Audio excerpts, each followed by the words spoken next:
Shalom umat yang dikasihi Tuhan, damai sejahtera Allah penuhi hati kita semua. Hindari anomia. Firman Tuhan hari ini diambil dari 1 Yohanes 3 ayat 6. Demikian firman Tuhan. Karena itu setiap orang yang tetap berada di dalam Dia tidak berbuat dosa lagi. Setiap orang yang tetap berbuat dosa tidak melihat dan tidak mengenal Dia. Dalam bahasa Yunani, anomia berarti pelanggaran hukum. Tindakan pelanggaran hukum seringkali dilakukan oleh umat manusia. Yohanes mengungkapkan secara jelas dalam ayat keempat, dosa ialah pelanggaran hukum Allah.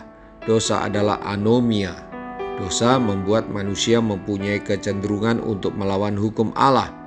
Dosa membuat manusia tidak dapat mentaati hukum Allah sebagaimana seharusnya.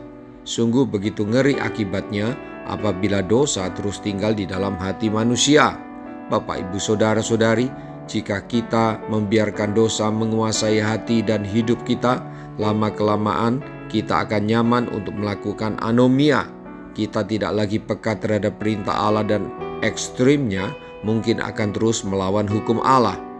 Ini adalah natur dosa yang melekat di dalam diri manusia. Untuk itulah Yesus Kristus datang ke dalam dunia, berkorban menyelamatkan kita semua. Keselamatan dalam Kristus telah mencelikkan mata kita dari dosa dan dari berbagai anomia yang mungkin selama ini dilakukan. Roh Kudus hadir menolong setiap kita agar dapat hidup dalam kebenaran Allah. Janganlah hidup di dalam dosa, tapi hiduplah di dalam Roh Kudus yang menuntun kita berjalan dalam hukum Allah. Mari kita berdoa. Tuhan Yesus, terima kasih karena pengorbanan-Mu dan karena pembaruan hati yang saya dapat melalui pertobatan di dalam pribadi-Mu, maka saya bisa bebas dari melakukan anomia. Saya bersyukur saya tidak berbuat dosa. Dari hari ke hari saya semakin hidup dalam seluruh kebenaran Allah dan menang atas godaan dosa. Sungguh oleh karena kuasa Roh Kudus, maka saya bisa bebas dari melakukan anomia.